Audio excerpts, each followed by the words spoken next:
ठीक है। सतयुग के बाद है त्रेता युग। गुरुजी एक एग्जाम में आएगी, धार्मिक बातों को नॉलेज होना चाहिए। ये भी चीजें लगती है लेकिन थोड़ा सा ज्ञान दे दूं, ज्ञान मेरे पाटन लाग रही है, अब वो ज्ञान में दूं कि नहीं, मैं थान दे दूं। देखो सतयुग, फिर त्रेता युग, और फिर आता है द्वापर युग, और फिर आता है कलयुग। पहला राजा बताया कलयुग का मैंने, परीक्षित। कलयुग की कहानी बता रहा हूं क्यों, कल की अवतार है। अब देखो सतयुग जो है ना, सतयुग में पूर्णतः पूरा का पूरा सत था, 0% पाप था। सतयुग के अंदर 0% ही पाप था। और जब आया त्रेता युग, भगवान राम का समय आया, कहते हैं कि उस समय आदमी की लंबाई 32 फुट थी, और पाप जो है ना वो लगभग मान के चलो कि त्रेता युग में 25% पाप था।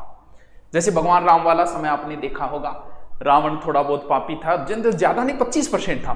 फिर द्वापर युग आया, मनुष्य की लंबाई 21 फुट थी उस समय, और उस समय जो पाप था ना त्रेता युग द्वापर में 50% था।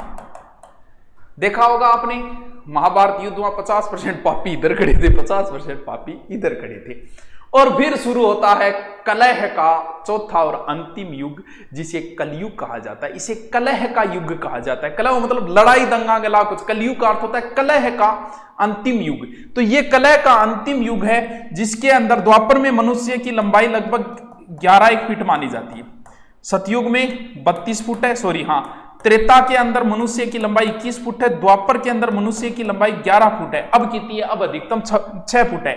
और कलयुग के अंदर मात्र 5% पुण्य बचेगा, 95% पाप ही पाप हो जाओ, पापी भरा पड़े कलयुग के अंदर। तो कलयुग की जो परिभाषा है, अभी कलयुग आया नहीं है, कलयुग आएगा तब तो कल की अवतार ले ही लेंगे। तो कलयुग जो है, कहते हैं भगवान कृष्ण ने भी कलयुग की परिभाषा बताई है। तो कलयुग के अंदर ऐसा कहा जाता है कि ऐसा राज्य दोनों, यानी राजा जो है वो दोनों शासन करेगा, 2-2, 3-3 जगह भी शासन करेगा। ज्ञानी होंगे, ज्ञान की चर्चा करेंगे, लेकिन उनका आचरण जो है वो राक्षसी प्रवृत्ति का होगा। कलयुग की परिभाषा बताई गई है। किसी का बेटा अगर साधु बनेगा तो लोग उसके दर्शन करने के लिए जाएंगे, लेकिन खुद का बेटा बनने की बात करेंगे तो रोआ कुको मचाओगा, वो ना ना ना ना, वो अभी समय आया नहीं है। कहते हैं कि कलयुग जब आएगा, पूर्णतः कलयुग, तब धनाढ्य लोग जो है वो शादी विवाह मनोरंजन आदि कार्यक्रमों में भयंकर पैसा बर्बाद करेंगे, शादी विवाह मकान बनाना ऐसे कार्यों में। लेकिन पड़ोसी अगर भूखा सो रहा है तो उसको नहीं पूछेंगे, मौज मस्ती करेंगे लोग, मांस का सबसे ज्यादा भक्षण करेंगे, सुंदरता पे सबसे ज्यादा पैसे लुटाएंगे जब कलयुग का अंतिम पहर आ जाएगा। क्योंकि कल की अवतार भी तो तभी होगा जब कलयुग का अंतिम पहर आएगा। जैसे जैसे कलयुग बढ़ता जाएगा वैसे वैसे वेदों के विरोधी लोग पैदा होंगे, यानी वेद विरोधी लोग पैदा होंगे। शासन के ऊपर भी वही लोग बैठेंगे जो वेदों के विरोधी होंगे। कलयुग का जब पहर आएगा तब लोग वेदों की प्रामाणिकता मांगेंगे। आज भी बहुत सारे लोग मांगते हैं ना, वही बात है। तो जब एकदम कलयुग आ जाएगा तब लोग वेदों की प्रामाणिकता को मानेंगे। तुच्छ लोग जो है वो धर्म ग्रंथों की प्रामाणिकता मांगेंगे। कब, जब कलयुग का अंत। जब इतना पाप बढ़ेगा तो देवताओं का किसी प्रकार का असर नहीं होगा, यानी देवता किसी प्रकार की कोई सहायता नहीं कर पाएंगे। कब, जब कलयुग का अंतिम पल होगा। विवाह फिर एक धर्म नहीं रहेगा, महिलाएं सिर्फ धनाढ्य लोगों के साथ ही विवाह करेगी, गरीब व्यक्ति को छोड़ देगी अगर विवाह हो भी गए। कलयुग की परिभाषा बताओ, अभी पूर्णतः कलयुग आया नहीं है, अभी ये सारी चीजें मैच होती जा रही है। क्यों? क्योंकि अभी कलयुग अंतिम पहर आएगा, तभी जो है वो अवतार लेंगे। कौन? कल की अवतार लेंगे। यानी स्त्रियां धनहीन पति के साथ नहीं रहेगी जब कलयुग का अंतिम पहर आएगा। लोग बिना स्नान करे भोजन करेंगे। अब भी बहुत सा ऐसा शेर है, शेरा कुण मुंह धोए, बिना मुंह धोए चा पिएगा, बिना मुंह धोए खानो खागा। अब भी बहुत सा है, लेकिन कलयुग का अंतिम पहर आएगा तब बता रहे, तब की स्थिति। अतिथि का किसी प्रकार का सत्कार नहीं होगा जब कलयुग का अंतिम पहर आएगा। राजा रक्षा नहीं करेगा और अनेक प्रकार के कर लगा के जनता का राजा शोषण करेगा जब कलयुग का अंतिम पहर आएगा। मानव की उम्र मात्र 20 वर्ष रह जाएगी। पहले आपको पता है, आज से 20 साल पहले मानव की उम्र 100 साल थी। देखो चलता चलता 20 साल में गुरुजी के प्रोसेस, 20 साल ही प्रोसेस आता है। 10 साल में टाबर हो जाएगा, 8, 9, 10 साल पर टाबर हो जाओ, 16 साल बूढ़ा हो जाओ।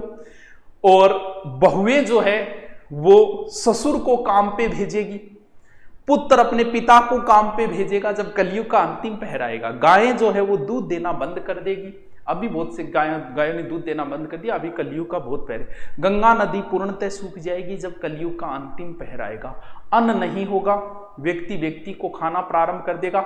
हे पार्थ, ये कलयुग की परिभाषा है। पूरी परिभाषा बताएं तो बड़ी डरावनी परिभाषा है कलयुग की। अभी बहुत सारी चीजें अब भी सेट हो रही है कलयुग की, अगर पता हो। बता दिया गंगा नदी पूर्णतः सूख जाएगी। आप देखो गंगा नदी कितनी 20-30% सूख गई है। गायें दूध देना बंद कर दी, 20-30% गायें दूध देना। मानव की उम्र 100 से 60 हो गई, तो सोचो 5000 साल बाद खान पीन ऐसा होगा कि मानव की उम्र मात्र 20 वर्ष बचे। कोई बात नहीं रे टावरो थान में कौन रहा हूं रे, कलयुग की परिभाषा बता के के को आगे के आगे अभी आयो को नहीं बना, अभी को नहीं आयो, अभी बाकी है। चलिए सबसे अच्छा युग कौन सा था? सबसे अच्छा तो यही है, अरे उस समय सतयुग ने पूर्णतः सत्य था। कौन? हरिश्चंद्र जैसे राजा हुए थे जिन्होंने सत्य के लिए अपना परिवार तक का बलिदान कर दिया। फिर जो भगवान राम का युग है उसमें मात्र 25% पाप था, जैसे रावण वगैरह थे। द्वापर भगवान कृष्ण का उस समय आधे पापी हो गए थे, देखा होगा महाभारत दोनों साइडें। और ये तो कलह का युग है जिसमें मात्र 5% धर्म बचता है, बाकी सारा का सारा इसमें पाप ही पाप है। 95% पाप, 5% धर्म है। चलिए हम इन बातों की चर्चा नहीं करते, इनकी बातों की चर्चा करें कब? जब मैं भागवत कथा प्रारंभ करूंगा, उस समय आपको आना है। भागवती मानसा थोड़े दिन हम कोर्स तो पूरा में डाल ही दूंगा पर यूट्यूब पर, थोड़ो बहुत और बच्चे वो डाल दिए, फिर आपने किया भागवत कथा करांगा आराम। राधे राधे। चलो।